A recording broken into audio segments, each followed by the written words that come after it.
Assalamualaikum warahmatullahi wabarakatuh. Alhamdulillahi rabbil alamin. Alhamdulillahilladzi anzala sakinah fi qulubil mu'minin liyajdadu imanan ma'a imanihim. Allahumma salli wa sallim wa barik ala sayyidina Muhammad wa ala alihi wa ashabihi ajma'in. Ya Allah, ya Sami, ya Bashir, ya Syahid, ya Qarib. Allahumma inna nas'aluka ilman nafi'an wa rizqan tayyiban wa amalan mutaqabbalan. Allahumma inna nas'aluka imanan kamilan wa yaqinan sadiqan wa qalban khashi'an wa lisanan dhakiran. Allahumma inna na'udzubika min an nusyrika bika syai'an na'lamu wa nastaghfiruka lima la na'lamu. Wahai Allah yang maha menatap, berkahi pertemuan yang Engkau takdirkan ini. Jadikan kami semua menjadi ahlul yakin padamu ya Allah, yang senantiasa ingat kepadamu tanpa ragu, yang senantiasa merasa ditatap olehmu setiap saat, yang senantiasa merasa didengar olehmu setiap waktu, yang senantiasa merasa ditemani olehmu. Ya Allah, golongkan kami menjadi ahli syukur atas sehalus apapun nikmat yang Engkau beri. Ya Allah, tolonglah kami agar semua kesibukan kami jadi amal ibadah kami, menjadi amal soleh kami, agar Engkau ridho kepada kami.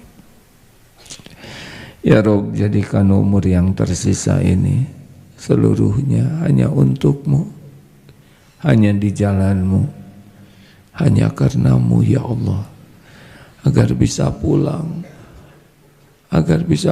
berjumpa denganmu. Wahai Allah, lindungi pertemuan ini dari niat yang salah, dari ilmu yang tidak manfaat, dari amal yang tidak Engkau terima, dari doa yang tidak Engkau ijabah. Taqabbal minna ya Karim, innaka antas samiul alim. Amin ya rabbal alamin. Apakah Allah sedang melihat kita? Yakin? Apakah ada malaikat di sekitar kita? Ada. Apakah setiap ucapan kita didengar oleh Allah? Bagaimana kalau bicaranya pelan-pelan, didengar tidak? Didengar. Apakah Allah tahu pikiran kita? Tahu tidak? Tahu. Hati kita? Masya Allah. Keinginan kita? Apakah Allah tahu keperluan kita? Tahu. Apakah Allah tahu masalah-masalah yang sedang kita hadapi? Tahu tidak? Bagaimana Allah tidak tahu? Sedangkan semua masalah terjadi dengan izin Allah, menimpa kita dengan izin Allah. Siapa yang menguasai semua solusi atas masalah kita? Bisakah ada nikmat yang datang tanpa izin Allah? Tidak ada yang jawab. Mungkinkah persoalan kita selesai tanpa pertolongan Allah? Mungkin tidak. Tapi orang mau nolong, tapi Allah tidak menghendaki, bisa tidak? Tidak, tidak bisa. Tidak ada satupun makhluk yang ada di seisi alam ini kecuali semua makhluk itu ciptaan Allah, milik Allah, dalam genggaman Allah setiap saat. Tidak bisa ada nikmat sekecil apapun tanpa izin Allah. Tidak ada musibah sehalus apapun tanpa izin Allah. Allah lah penguasa segala-galanya. Innallaha ala kulli syai'in qadir. Jadi apa yang paling penting dalam hidup kita ini? Yang paling penting adalah kita jadi orang yang disukai Allah. Itu saja. Jadi tidak usah ribet hidup ini. Yang penting adalah kita disukai Allah.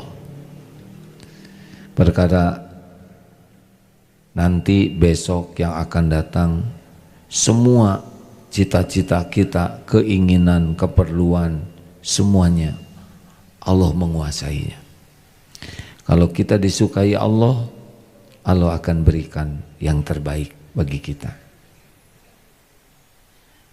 Tidak ada yang lebih tahu apa yang terbaik bagi kita selain Allah. Benar? Wallahu ya'lamu wa antum la ta'lamun. Allah Maha tahu, kalian tidak tahu. Makanya jangan risau dengan apa yang belum terjadi di dunia ini. Risaulah kalau kita tidak disukai Allah. Itu saja yang bahaya dalam hidup kita. Bagaimana kalau orang lain menghina, mencaci kita? Itu urusan dia dengan Allah. Urusan kita adalah jangan sampai kita dimurkai Allah. Walaupun kita berbuat baik, akan tetap ada orang yang tidak suka, akan ada yang menghina, mencaci, mungkin memfitnah. Jangan risau, itu akan kembali kepada dirinya. Yang penting bagaimana kita menyikapi mereka dengan sikap yang disukai Allah. Itu saja. Jadi simpel-simpel saja hidup ini. Kita disukai Allah, Allah tahu apa yang kita perlukan, Allah Maha baik, Allah Maha bijaksana, Allah yang menguasai apapun untuk kita, Allah tidak pernah mengecewakan. Sudah. Jangan ribet hidup ini. Nah, orang yang disukai Allah ciri khasnya, inna akramakum indallahi atqakum. Sesungguhnya yang paling mulia di antaramu di sisi Allah adalah orang yang paling takwa. Itu. Jadi bagaimana soal-soal yang nanti ke depan, ya semua persoalan yang akan terjadi Allah menguasainya. Ingat At-Taubah ayat 51?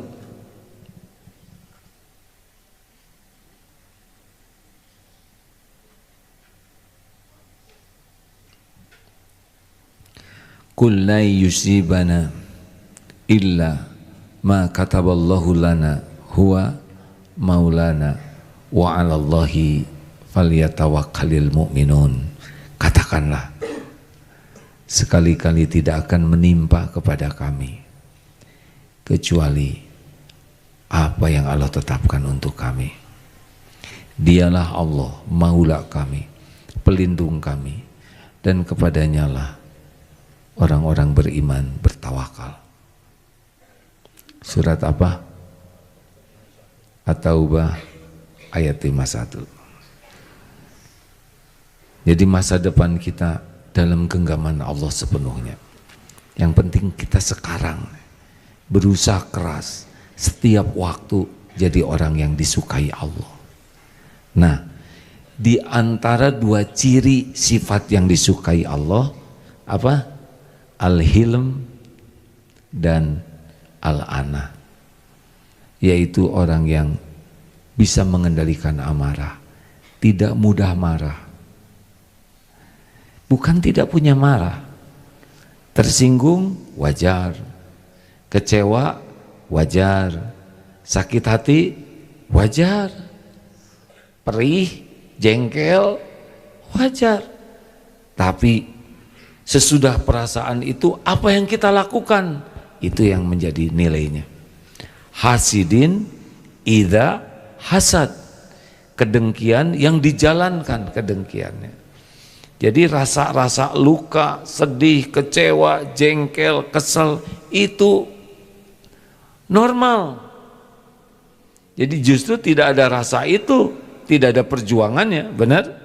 Bagaimana kalau kita sudah lempeng saja seperti batu, tidak ada rasa? Terus di mana nilainya? Karena mengendalikan nafsu itulah nilai kita.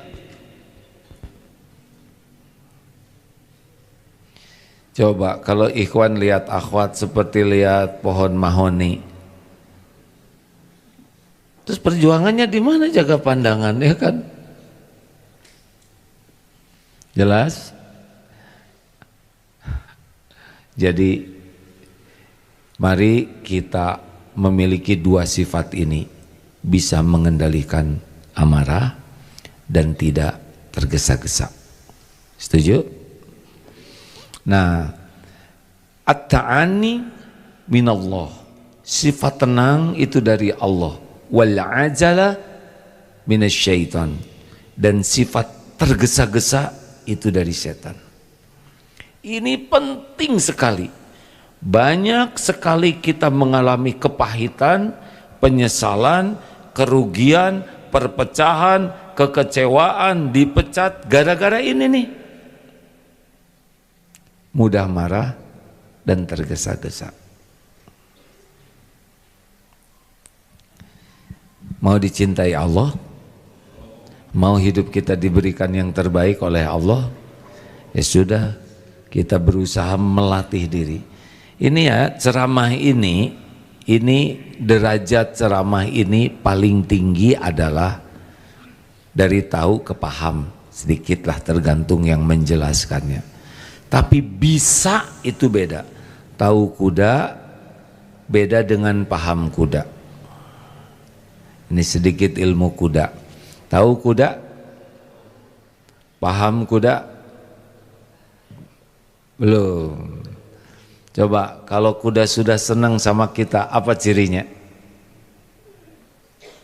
Berarti belum paham. Enggak apa-apa, enggak wajib ya. Kalau kuda sudah senang kepada kita, dia ngedeketin kita, bukan buat ngegigit. Nanti gitu, mau cium tangan. Kalau kuda sudah merasa sayang ke kita, nanti lidahnya mau menjulur ke kita tuh tanpa takut. Matanya sayu merem, itu ciri-cirinya. Telinganya enggak ke belakang. Kalau ke belakang, ciri-ciri itu. Kuda suka sekali digaruk-garuk ini di sini.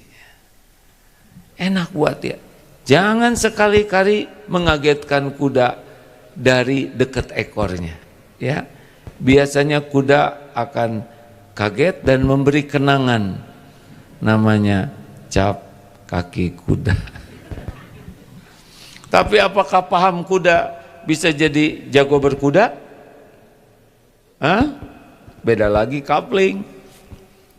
Paham kuda, bisa dekat dengan kuda, bisa menikmati, tapi bisa berkuda, itu harus berlatih. Berlatih berkuda, itu pakai banyak pengorbanan. Sakit-sakit dulu, pegel di sini, tidak langsung jago. Kecuali yang cepat jago itu berkuda dengan kuda lumping, itu tapi kurang wibawa, ya kan?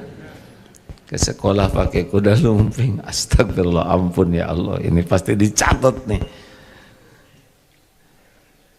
Sama bisa menahan marah, makanya mulai sekarang latihannya sederhana. Mari latih untuk tidak reaktif namanya, karena sifat reaktif itu adalah itu yang harus kita kendalikan. Monyong, nonyet, nah itu reaktif. Biasakan kita memiliki target tidak reaktif. Reaktif itu spontan. Yang benar itu bukan reaktif, tapi responsif. Apa bedanya? Kalau reaktif itu enggak dipikir dulu, langsung keluar, langsung celetak-celetuk, langsung menjawab, langsung memotong omongan, langsung mengomentari, langsung memberi alasan. langsung membantah. Itu ciri-ciri orang yang akan bermasalah. Apa sih ruginya reaktif? Udah pasti banyak masalah, banyak penyesalan. Orang yang reaktif itu hidupnya diatur oleh orang lain. Dengar ya, kalau orang ngomong kepada kita yang tidak enak, kita langsung bereaksi, berarti kita tidak punya kendali kepada diri kita. Hidup kita hanya diatur oleh orang. Orang ngomong jelek, kita ngomong jelek. Orang menghina, kita menghina.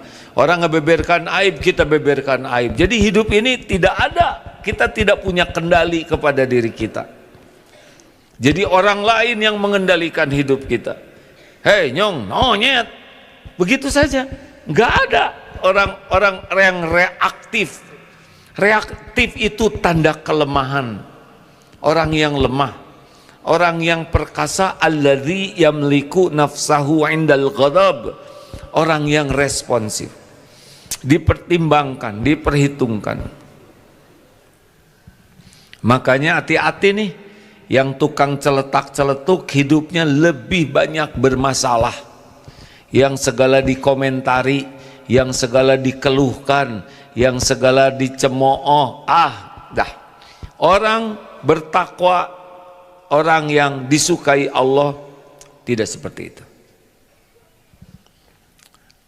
Namanya hayyinin, tenang dan menenangkan, teduh dan meneduhkan. Kerugian orang yang reaktif adalah dia diatur oleh orang lain. Bisa dipahami kah? Coba aja lihat. Tidit, weh, yang benar dong, jangan pakai klakson. Tidit, pada orang tidit itu ada yang mau nyebrang, mau nubruk dia, marah-marah. Lagi naik motor, ada yang nyusul, dikejar. Padahal dia nyusul mau ke toilet. Ya kan rugi. Kita ngejar-ngejar motor, tahu-tahu motor itu parkir di pom bensin. Kita kejar, dia ke WC, mau ikut ke WC. Lihat betapa banyak orang yang hidupnya tidak punya kendali kepada dirinya, dikendalikan oleh orang lain, tidak bisa bahagia. Halo, nih kenapa kayak mikir gini nih? Nah, kerugian lain gitu ya. Pokoknya orang-orang yang reaktif itu merupakan tanda kelemahan. Jadi kalau pemimpin mudah marah, itu pemimpin lemah. Kalau suami mudah marah, itu suami lemah. Sama istri juga. Pokoknya orang yang reaktif, dikit-dikit marah, dikit-dikit nyerocos, itu orang yang lemah dirinya. Kemudian apalagi orang yang reaktif itu tentu saja dia akan banyak menyesali perkataan. Ya udah kalau begini, saya pergi aja. Pergi aja. Padahal nggak punya ongkos. Balik lagi. Pernah lihat video kecil, anak kecil marah ke ibunya, balita. Langsung dia ambil tas, mama itu saya pergi. Pergi aja, ibunya tuh lihat aja dari pintu jendela pintu. Keluar, lantang, kelinting, mau kemana? Anak kecil bawa tas, ya gak? Lihat lagi jauh sedikit, hanya balik lagi ke pintu, kan malu kita ya. Untung dia balita, bagaimana kita ya gak? Aki-aki 50 tahun, maaf ya kek.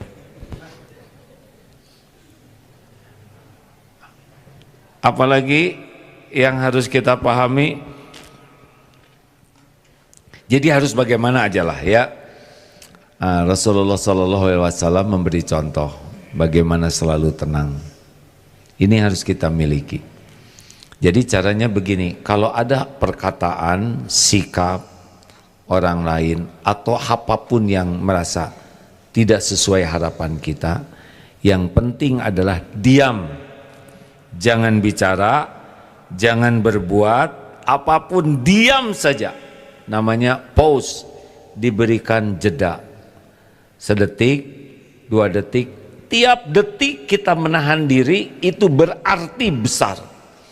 Tiap detik kita menahan diri, turun emosi kita, naik kejernihan akal sehat kita. Kalau reaktif, kita enggak jernih. Jadi diam kuncinya. Rasulullah SAW menganjurkan kalau kita sedang jengkel, marah, diam, jangan bicara, atau bicaralah tanpa sepatah kata pun. Bisa enggak? Terus kita ngapain diam? Apa jadi patung? Enggak. Langsung, kalau diam diisi apa nih diamnya? Dan nafas, ya. Jadi jangan tarik nafas panjang, kemudian keluarkan. Nanti kalau panjang begini, kebanyakan dia keluar dari tempat berbeda, malah jadi lucu. Narik nafas panjang, oksigen makin banyak, kita bisa reda, kemudian isi dengan zikrullah. Apa zikir yang terbaik kalau sudah nggak enak hati?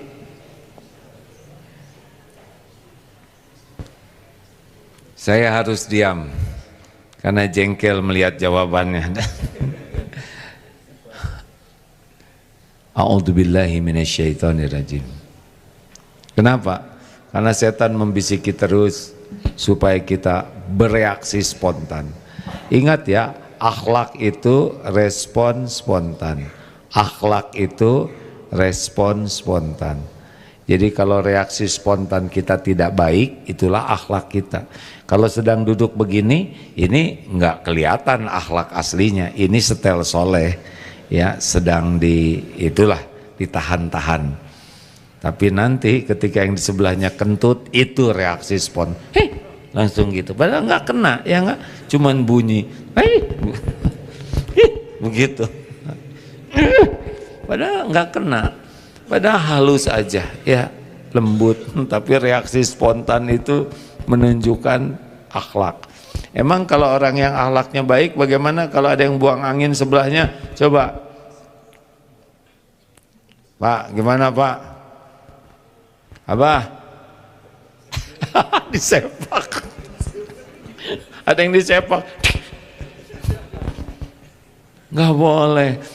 Bu, Ibu, coba kalau di sebelahnya ada yang buang angin, gimana ini pelajarannya? Udah senyum. Senyum sama siapa? Kalau ada yang buang angin gimana? Allahu Akbar, nggak usah gitu. Dihirup, dinikmati. Jangan terlalu soleh. Enggak, saya juga nggak mau kayak gitu, nggak ada pelajarannya. Tut. Astagfirullah, astagfirullah, astagfirullah. Bagaimana? Ayo jelaskan. Ditegur dengan halus gimana? Hei. Astagfirullah, astagfirullah, astagfirullah. Dan bersyukur, gimana maksudnya bersyukur Pak? Gini ya, kalau ada yang kentut kita harus yakin itu takdir Allah. Emang udah nasib kita begitu. Astagfirullah, astagfirullah. Pernah suatu saat ini takdir diundang ceramah di Korea, diajak jalan-jalan ke museum. Nah ada lorong gelap museum itu, karena memang ada yang bagusnya. Qadarullah lagi gelap-gelap begitu. Ada yang ngedeketin, ternyata di depan teh ada ibu-ibu tuh lagi ngobrol. Kentut hadirin, tut, aduh ya, ngebekok pisan. Mau ngomong kentut bahasa Korea nggak jelas itu. Mau ngomong bau juga gimana? Itu mau ada rezeki. Jauh-jauh dari Indonesia ke Korea hanya untuk mendapatkan rezeki itu. Pasti ini dosa saya ya kan. Berapa banyak yang terbekoki ya. Astagfirullah. Itu takdir Allah. Kalau mau innalillah wa inna ilaihi rajiun. Qadarullah. Wah kepanjangan yang ya udah alhamdulillah. Alhamdulillah kenapa? Karena dia masih bisa kentut. Ada orang yang dioperasi gara-gara nggak bisa kentut. Wah, ini mah terlalu soleh. Yang simple bagaimana? Husnuzon. Ini sumber akhlaknya.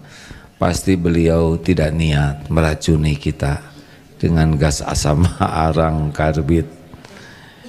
Husnuzon, pasti beliau malu, benar tidak? Itu akan enak buat kitanya. Jadi kita mau ngejaga perasaannya. Emang kalau disoleh-soleh sih, alhamdulillah, berarti telinga saya normal, bisa mendengar suara selembut ini. Coba ulangi. Jadi masalah baru. Alhamdulillah, hidung saya sehat, nggak kena COVID. Tapi intinya adalah kalau ada yang begitu, tetap jangan bersikap negatif. Kuncinya adalah husnuzon, dia enggak niat lah, mungkin udah ditahan, tapi ya begitulah ya, tidak setiap pertahanan kuat. Lalu bagaimana kalau tercium ya agak enggak enak, diam saja ya, napas pakai mulut. Astagfirullah, kenapa saya jadi lucu begini? Astagfirullah, ya Allah, ampun ya Allah. Allah pasti mendengarkan ini ya. Malaikat juga nyatet. Ini benar hadirin, ini benar-benar terjadi, ya dicatat. Harusnya enggak begini. Ini contoh yang seharusnya tidak perlu, tapi tidak lucu ya. Apa Pak? Malaikat ketawa ya, saya tidak tahu. Saya juga ngebayangin ini Allah Pak, masih ini Agim lagi ngebodor. Astagfirullah, ampun ya Allah, ampun. Seperti mana tadi? Oh jadi lama betul ngebahas buang angin. Pokoknya reaksi kita, tahan dan jangan berkata kecuali perkataan yang disukai Allah. Jadi pahala. Akan ada kejadian itu, udah takdir itu harus disikapi dengan sikap yang disukai Allah. Itulah akhlak. Nanti akan datang yang tidak enak tuh ya. Al-Furqan 63. Siapa yang bisa bantu bacakan? Ustadz bisa Al-Furqan 63 tentang ibadur rahman. Ya, wa ibadur rahman. Bagaimana wa idza khatabahumul jahiluna qalu salam. Itu perintah Quran tuh. Jadi kalau ada orang-orang jahil di sini adalah orang yang tidak bisa, orang yang bodoh namanya si jahil itu. Tidak bisa mengendalikan diri, maka sikap kita harus mengandung keselamatan. Ini harus ditahan, dilatih. Makanya latih, ada yang celetak-celetuk, diam aja. Ada yang gak enak, tahan. Sedetik, 2 detik, tarik nafas, a'udzubillahi minasyaitonirrajim. Perlukah saya jawab? Kita boleh mengakui, aduh, saya tersinggung nih. Gak apa-apa, akui saja, normal di hati. Duh, hati saya terluka. Tapi gak usah dijawab. Kalau mau berkata, ya apa nih, saya nih ngomong apa nih? Kata-kata ini akan membuat Allah suka atau tidak? Kata-kata saya ini akan jadi pahala atau dosa? Kata-kata saya ini akan jadi solusi atau nambah masalah? Mikir aja dulu, tidak harus segera kok. Ada sampah suatu saat karena di Darul Tauhid nggak boleh ada sampah. Lalu ada seseorang santri karya, Dek, lihat, oh iya, sebetulnya saya tuh mau ngambil sampah ini, tapi saya tuh gak ada yang nanya. Tidak ada yang menanyakan alasan, tapi dia ngomong terus, oh iya, sebetulnya tadi saya udah lihat, tapi saya mau ngasih tahu dulu itu. Apa ini? Kenapa kita harus menjelaskan? Kebiasaan untuk menjawab, kebiasaan memotong perkataan, kebiasaan untuk sibuk memberikan alasan padahal tidak ditanya dan tidak diperlukan, itu hanya memperjelas kesalahan. Tenang saja, tidak harus segala dijawab, tidak harus reaktif. Tenang, tarik nafas, kemudian keluarkan sambil zikir. A'udzubillahi minasyaitonirrajim. Detik demi detik itu akan membuat kejernihan pikiran kita menjadi bagus, ditolong Allah ya. Emosi kita reda, nanti sikap kita akan berkualitas. Ada cerita dalam sebuah acara keluarga. Ini ada sangat dekat, ini saudara dekat. Kemudian lagi happy-happy, nih si ini nih yang waktu itu bolos. Kamu jangan buka aib, marah-marah. Suasana kebersamaan jadi rusak. Mentang-mentang kamu kayak gitu ngomongin aib, marah-marah. Semua orang lihat dan kaget. Hasilnya suasana rusak, makan jadi nggak enak. Dia pergi dari sana dan tidak bisa akur begitu lama. Hasilnya tidak ada yang didapat selain kerugian buat semuanya, terutama bagi pemarah. Orang-orang jadi tahu, oh ini pemarah. Dikisahkan lagi ada orang yang rajin sekali, belajarnya bagus, kemudian di kelasnya juga prestasinya bagus. Suatu saat ada fitnah, si itu nyontek. Ada cuma nyeletuk segitu, kamu jangan ngomong, nyontek ya kamu sukanya. Demi Allah saya tidak, marah-marah. Akibatnya tiap ke kelas tuh sebel, dia mogok tidak mau sekolah. Karena dia merasa teman-temannya itu ngedukung dia. Akhirnya suatu saat dia menyadari, prestasi saya hancur bukan karena omongan orang. Prestasi saya hancur karena saya tidak bisa mengendalikan diri saya. Jelas? Ada karyawan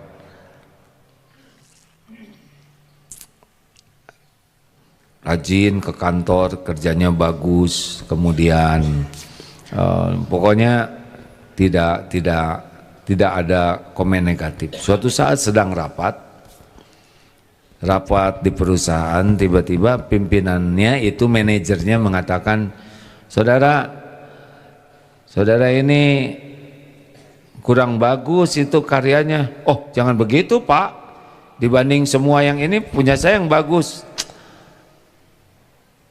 Jangan dulu jawab, tapi saya harus menjelaskan Pak, saya tidak terima kalau Bapak menganggap ini tidak baik. Seluruh ruangan jadi tegang. Lalu manajer itu diam dan pergi. Hasilnya apa?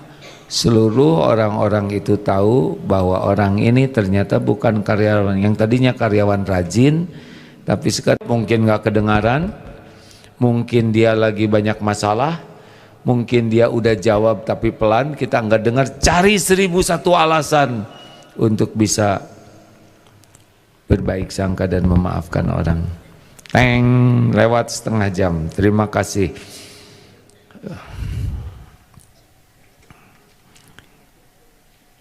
Mana Muhammad Atian Ilmi? Muhammad Atian dari Serang. Boleh ke sini sedikit? Beliau akan diwisuda hari ini. Peserta pesantren mahasiswa dan daurah qalbiyah. Salam dulu Pak Atian, apa kabar? Boleh pakai mikrofonnya? Gimana ceritanya pesantren di sini? Awal saya tahu daurah qalbiyah ini saya cari tahu sendiri.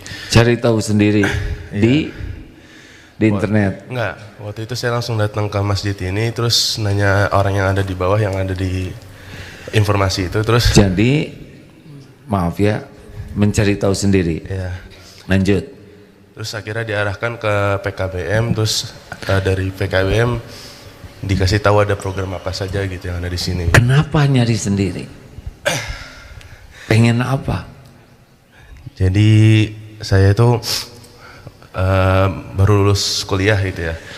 Nah, orang tua saya mungkin ngelihat saya masih kurang dalam memanage hati saya gitu. Saya sering marah dan saya tidak niat menyinggung ya, nggak apa-apa ya, jangan marah. Maka dari itu saya juga sadar gitu dari saya seperti itu, makanya saya berniat mencari kesini gitu buat bisa memperbaiki ini saya gitu. Tapi selesai kuliah merasa belum stabil, lalu harus mencari ilmu, datang sendiri ke sini, orang tua mendukung. Apa yang didapat selama 1 bulan ya programnya ya? Alhamdulillah banyak sekali gitu. Mungkin dari yang pertama itu pembiasaan ibadah gitu ya, yang istiqomah. Pembiasaan ibadah. Ya, yang wajib dan sunnah dikerjakan. Karena mungkin saya emang masih mengerjakan juga selama kuliah, tapi tidak bisa istiqomah gitu, yang sunnah-sunnahnya dikerjakan juga. Tidak disempurnakan dengan yang sunnah-sunnah baik, apalagi yang didapat. Terus saya juga jadi mengerti gitu cara mengendalikan emosi itu seperti apa, dengan dua kunci itu, sabar dan syukur tadi. Jadi kalau misalnya ada orang yang membuat kita kesal, kita harus bersyukur tidak menjadi orang itu, dan benar. Dan untuk mengatasinya kita harus bersabar menghadapi orang tersebut. Ya, kalau kita dihina orang, kita syukur, bukan kita yang jadi dia. Dan sebetulnya dengan dihina tuh gugur dosa kita, juga pengingat kita, jangan-jangan ini balasan kita suka menghina orang. Jadi banyak kebaikannya. Jadi gimana nih sekarang rencananya? Sudah ini mau nikah gimana? Nggak, belum. Nah, di sini juga saya tuh dulu dari kecil dibiasakan dengan menghafal Quran, tapi semenjak Covid tuh kehilangan motivasi gitu buat dengan Quran ya. Apa bedanya waktu senang baca Quran dengan waktu tidak baca Quran? Tidak, jauh lebih tidak tenang gitu. Tidak tenang, hati jadi sempit, galau, memang begitu ya. Nah, semenjak di sini kan disuruh hafalan lagi. Nah, saya alhamdulillah bisa murojaah lagi dan keinginan buat bisa melanjutkan hafalan saya lagi gitu. Masya Allah. Jangan lupa Al-Quran itu mukjizat dari Allah ya. Jadi kita berinteraksi dengan mukjizat Allah yang diberikan kepada Rasulullah. Nabi Musa tongkatnya, mukjizatnya, tapi sudah tidak ada sekarang. Tapi Al-Quran, mukjizat yang diberikan dari Allah kepada Rasulullah ada sekarang. Jadi setiap berinteraksi dengan Al-Quran, kita berinteraksi dengan mukjizat yang Allah berikan, sehingga tidak usah heran. Ada saran bagi para lulusan kuliahan? Jangan terlalu sibuk mencari kerjaan dan mengejar duniawi gitu, tapi kejar juga akhiratnya biar dunia mengikuti gitu. Jadi jangan sibuk mencari dunia melulu, tapi kejar juga akhirat. Atau dibalik aja, kejar akhirat dengan baik sambil aktivitas dunia, gitu ya. Bagus. Jadi sarannya seperti itu. Saran saya sih. Makasih ya. Semoga berkah ilmunya. Salam untuk orang tua. Baik, satu lagi Dini Amalia Siska. Jadi begini hadirin, ada mikrofonnya. Darut Tauhid itu termasuk salah satu pesantren yang paling banyak wisuda di dunia, karena ada yang program sebulan, 4 bulan, 100 hari, 40 hari, ada yang 3 hari, ada yang baru daftar langsung di wisuda ya enggak, karena enggak datang-datang. Jadi alhamdulillah. Lanjut, Dini Amalia Siska dari Padang. Baik, assalamualaikum warahmatullahi wabarakatuh. Waalaikumsalam warahmatullahi wabarakatuh. Perkenalkan, izin saya Dini Amalia Siska, asal Sumatera Barat, usia saya 30 tahun, kegiatan saya wirausaha. Terima kasih. Demikianlah hadirin sekalian. Kenapa ikut kegiatan Daurah Qalbiyah ini?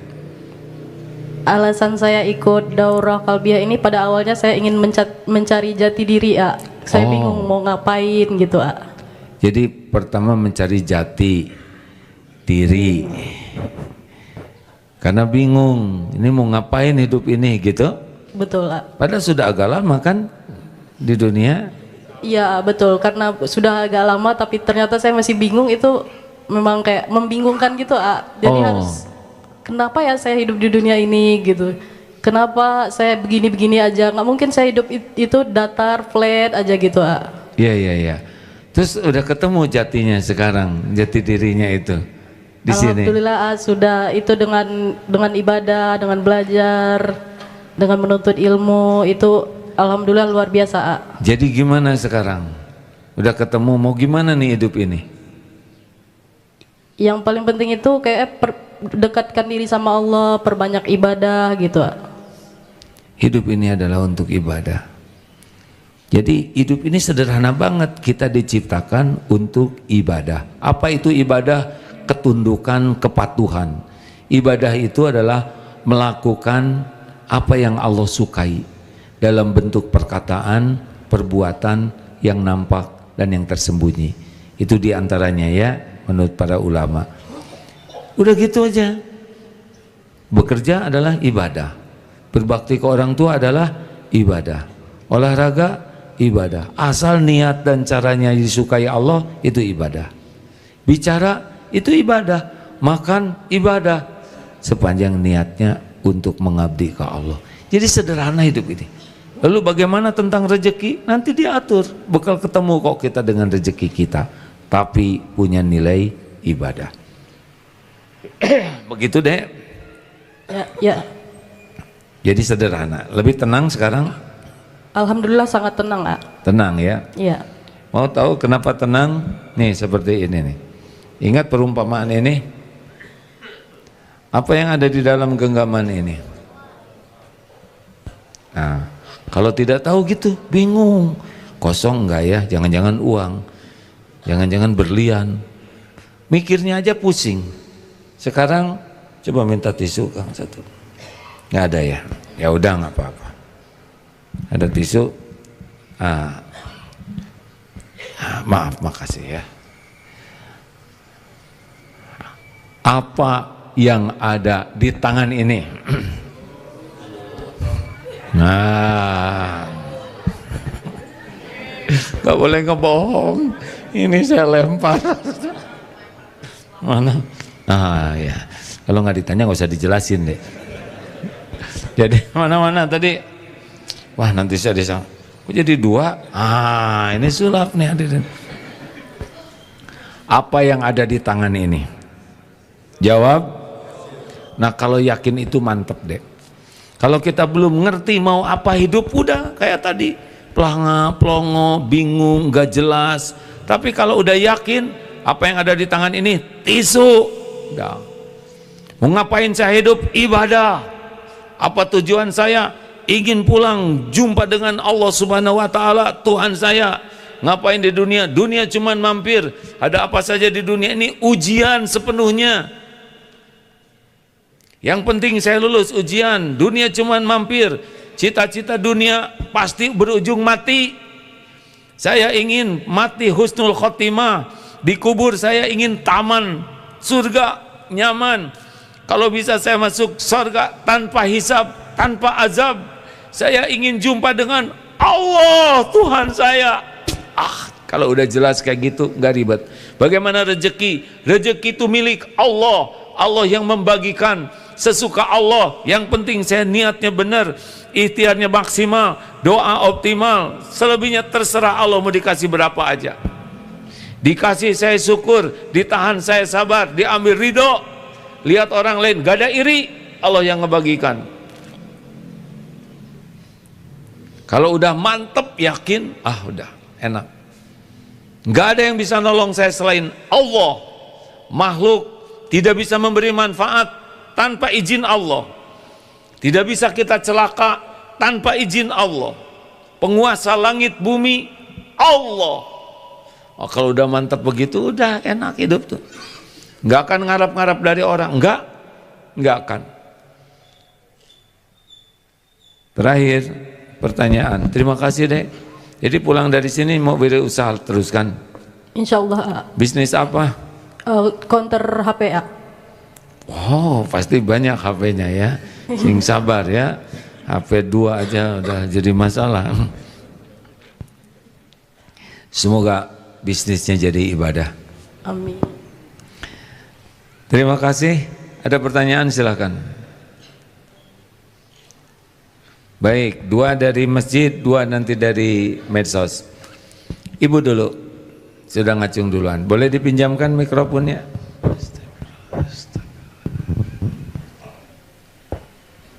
Assalamualaikum warahmatullahi wabarakatuh.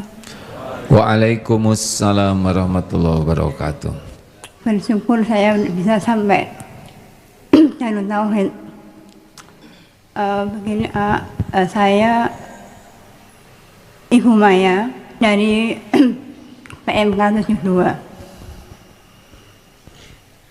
Sebenarnya banyak yang mau saya tanyakan, cuman saya nanti jadinya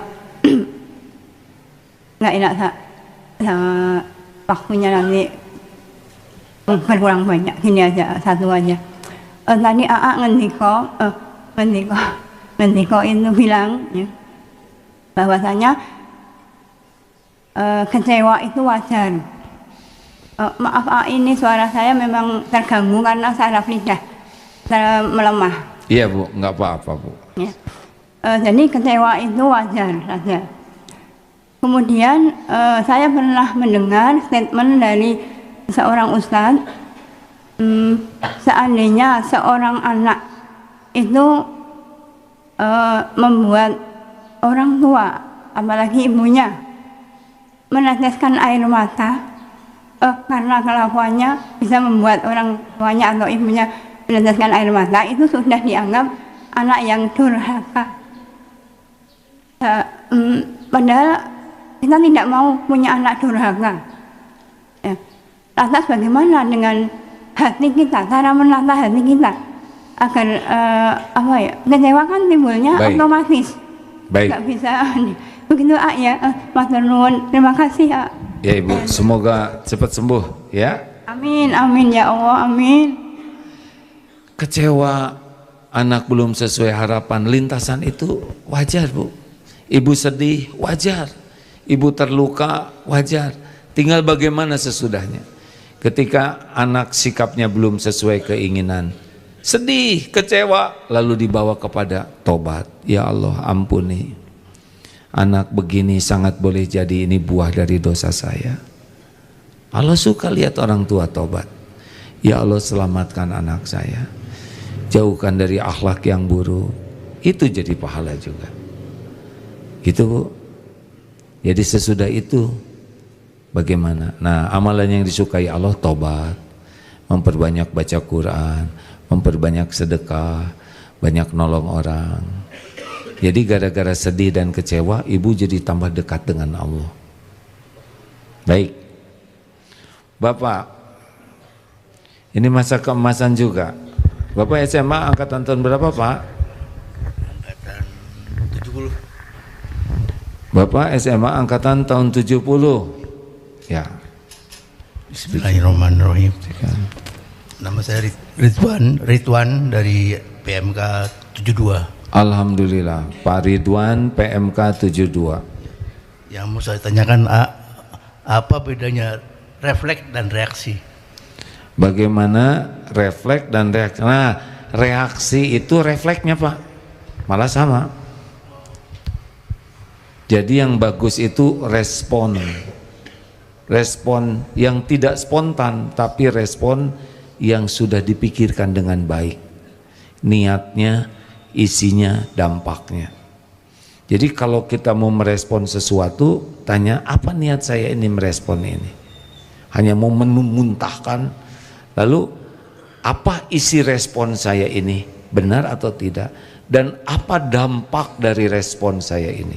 Nah, orang yang reaktif, dia enggak jelas niatnya, enggak puguh isinya, dan enggak perhitungkan dampaknya. Niat, isi, dampak. Itu yang perlu kita pertimbangkan. Supaya bisa kepikiran, diam. Enggak harus kok semua urusan dijawab seketika. Makasih ya Pak. Mim, di media dulu ya Nak, sebentar. Silakan hak medsos sekarang. Cek bismillah. Izin A dari Instagram ada yang bertanya. Assalamualaikum A, mau tanya bagaimana pendapat A tentang perempuan yang bekerja A dan membagi waktu antara menjadi istri, ibu, anak dan hamba Allah A? Perempuan yang bekerja, Iya. pertama tentu saja perempuan ini kan ada jadi seorang ibu, ada juga perempuan jadi istri, ada jadi anak. Nah, perempuannya ini ada yang tiga-tiganya sekaligus, tapi ada yang baru jadi anak, belum menikah. Ada yang udah jadi istri, beda lagi tuh kewajibannya. Ada yang juga jadi ibu, jadi istri kan belum tentu jadi ibu. Ada yang udah menikah belum punya anak. Nah, ini ada kewajiban-kewajiban lain. Setiap keluarga punya kondisi yang beragam. Ada yang suaminya bisa mencari nafkah dan cukup, adalah istri dengan kewajiban jaga di rumah. Tapi ada yang diuji, suaminya sedang terbatas kemampuannya, baik fisik dan sebagainya lah ya. Untuk darurat membantu bisa ya, tapi dengan catatan kondisi bekerjanya jangan sampai yang jadi fitnah. Alhamdulillah, nggak apa-apa, jangan reaksi ya. Kita bersyukur anak kecil yang begini. Coba kalau PMK Korondang di sini kan saya agak khawatir ya. Jadi harus dipertimbangkan kewajiban-kewajibannya, jangan sampai melalaikan kewajiban. Yang kedua, tempat pekerjaannya, jangan sampai itu malah jadi fitnah ya. Yang paling pasti lelaki kita berjuang, tetapi memang ada yang diuji keterbatasan kemampuan lelakinya. Sebaiknya istiqoroh saja dulu ya, supaya jangan sampai kita bekerja karena nafsu. Satu penelpon terakhir. Izinnya masih dari Instagram. Assalamualaikum AA, izin bertanya. Kadang muncul rasa iri melihat teman yang sudah bekerja atau menikah, sedangkan saya belum karena fokus merawat ibu. Bagaimana cara agar hati lebih tenang dan tidak iri? Ulangi Pip. Izin bertanya, kadang muncul rasa iri melihat teman yang sudah bekerja atau menikah, sedangkan saya belum karena fokus merawat ibu. Bagaimana cara agar hati lebih tenang dan tidak iri? Jadi tenang itu pintunya satu.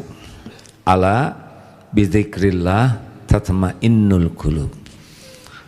Lihat teman udah nikah, kita ingin nikah, bukan kita ya, saya udah. Lihat teman menikah kemudian jadi ingin nikah, wajar. Rasa ingin nikah juga Allah yang nanam. Coba kalau lempeng aja nggak ada ingin sama sekali, justru jadi nggak ada perjuangannya. Teman bekerja, tapi ingat semua ini bagi kita adalah ibadah. Nikah ibadah, bekerja ibadah, sepanjang niat dan caranya benar. Sekarang adek diberikan episode ngejaga ibu, ini ibadah yang luar biasa. Kalau ikhlas sekali, ya Allah, inilah ladang amal yang Engkau berikan saya menjaga ibu. Ibunya dalam keadaan uzur, banyak keterbatasan. Ridho mengurus orang tua, Allah menyaksikan itu. Allah tahu ingin nikah, Allah tahu setiap hati. Wa na'lamu ma tuwaswisu bihi nafsuh, dan kami mengetahui apa yang dibisikkan di dalam hati. Allah tahu siapa yang ingin punya ini, ingin kerja, ingin nikah. Sebelum diucapkan oleh mulut, Allah udah tahu. Tapi episodenya Allah titipkan orang tua, dan berbakti ke orang tua itu luar biasa. Dengar bahagia itu bukan karena nikahnya, tapi karena nikah jadi ibadah. Bekerja apa bahagia? Enggak, ini wajah-wajah yang bahagia kalau diniatkan ibadah.